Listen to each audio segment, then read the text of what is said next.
Can anyone tell me what this dish is? It is Ajarian kakapuri from the Ajarian region of Georgia, which includes the famous city of Batumi, and this dish has a special cheese named sulguni. There's a dish that's similar to that in Turkey, we call it trabzan pidesi. For 2 years I lived in Azerbaijan, a country that neighbors the Republic of Georgia. Not only did I get a chance to eat this dish, but many others, and they are all extremely delicious. Georgian food is fantastic. Don't know if you're anywhere near Chicago, but there's a wonderful Georgian restaurant there called the Diplomat Cafe. It is definitely Ajarian kakapuri from Georgia. It is made from bread, cheese, and egg in there. Also people are adding butter if they like so. In this picture they have all of the ingredients present. It is very delicious, but we have more kakapuri. Almost all Georgian regions have their own method of preparing kakapuri. We have variety of different dishes which are pretty unique, and there is a lot of things to see in Georgia, from mountainous scenery to Black Sea Beach and multiple ski resorts as well. Even in summer you are able to ski. Prices are lower than anywhere in Europe and guests are very welcome. I spent 27 years in Georgia,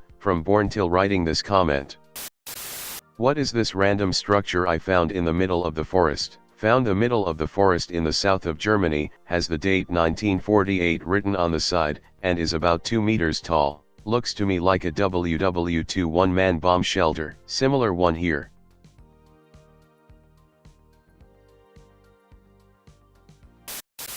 Notice this weird urinal in a brewhouse bathroom in Cologne, Germany. I think it's for vomiting. I saw one very similar in France somewhere in Strasbourg I believe. Really? I'll check for vomit next time I go to the bathroom. Yeah, it's called a Pabst, German for Pope. It's for puking. Someone told me once it was some sort of pun about the Stuhlpetri, the seat, or stool, of the Pope of the Catholic Church. Stuhl, same as in English stool, can mean the seat and the feces. Old German Burschenschaffen, German fraternities established during the 19th century, were mostly anti-clerical or Protestants, and they liked to drink a lot. Mostly in every brewery in Germany. And some bars do have it. In breweries you normally do a guided tour, and afterwards you are allowed to drink as much as you want for a certain time. So that's when the vomit urinal comes in handy. Heathrow Airport looks like it hasn't moved in ages. For fire training, for the airport fire brigade. I did a fire training in something similar at the airport. It was a plane that the insides must have been thrown around, and various compartments added. We had to go in full gear, in pitch black, and do a left-hand search along the walls with a buddy to retrieve 50-kilogram sandbags. Was intense. They also had another one nearby that had jet fuel sprayed out and lit on fire near various parts of the plane, and we learned various techniques for putting out fires. There was a few really other cool obstacles as well. Airports have dope training grounds. Did another one in another city that was an earthquake training grounds for triage, with a whole town set up. It was so cool.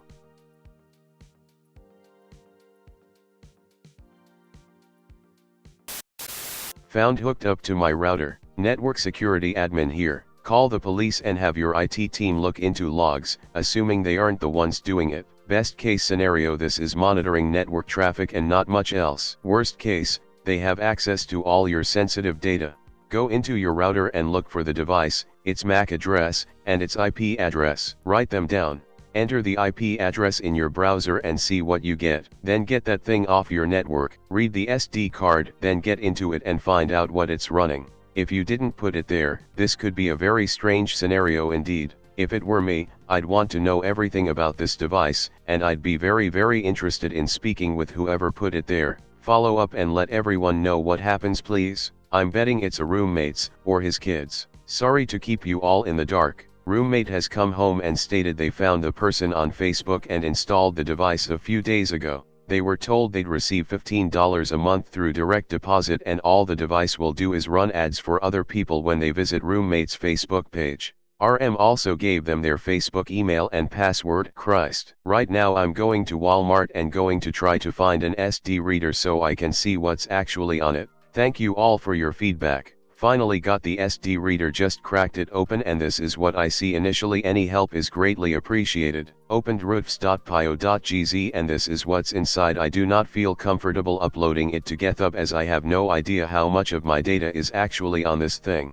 Well, it has been a long night, but I finally got all my passwords reset and bank cards cancelled. I have no way of knowing what data was taken as it is not stored on the device. Only thing left to do is grill my roommate for information regarding the company that gave them this and decide if I have enough to go to the police. I appreciate all of the help I was given, I'd be flat on my ass if it wasn't for you guys. Solved. For anyone wanting final closure on this thing's origins, roommate said it came from a friend of a friend through Facebook and was shipped to the house, but the packing slip has since been thrown away. RM said they were tasked with bringing in more people to the scheme with the promise of more money.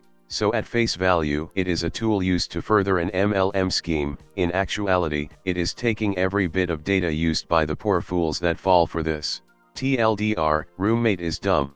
Falling out of the sky. Contrails from a passenger plane. Being close to sunset, the vapor clouds are taking on the same color as any other cloud would have under the same late-day sun. Beautiful, though. Likely solved. Thanks.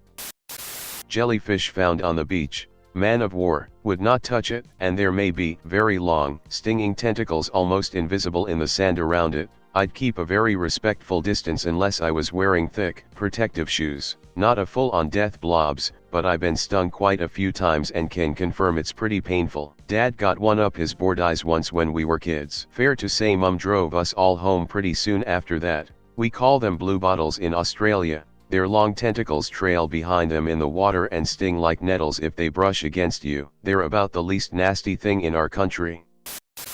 My biology teacher said she found this on some water with algae under the microscope. In 30 years of teaching she never saw something similar. What the hell is this then? Aquatic biologist here. That is the exuvia of an insect larvae. The exuvia is the exoskeleton left over after a molt. It's not a complete organism, which is what is leading to the confusion in your answers. It's a bit tough to tell what kind of insect it is from because most of the body is gone. Judging by the head and mouth parts, I would say a predaceous beetle, or perhaps an early instar of a megaloptera such as a Dobson fly. What kind of environment was it found in? After looking at it a little more, I'm pretty certain it's an early instar megaloptera, Dobson flies and alder flies. Here's an image of the ventral side of a live alder fly larva. Also, thanks for the gold and nice words. I'm in between jobs right now, so normally cruising on Reddit is like mega depression zone, so this has really made my day. Thanks dude. I'll show this to my biology teacher on Friday to see what she thinks. A friend of mine saw it swimming this morning, was wondering what was it. Shovel-nose guitarfish. I never knew buying my kid a book about animals with funny names would come in handy.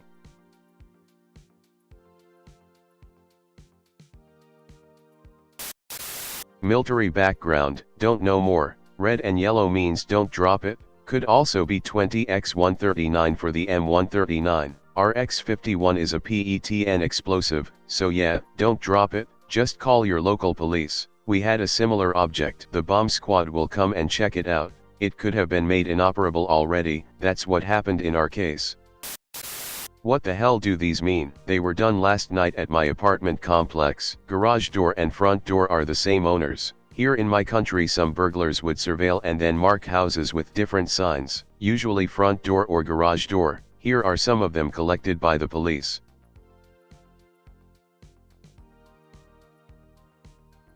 Looks a little like some Nordic runes to me, especially the one on the left. The sigil on the right essentially means those who seek to harm me have their intent turned back upon themselves. Not sure about the one on the left though.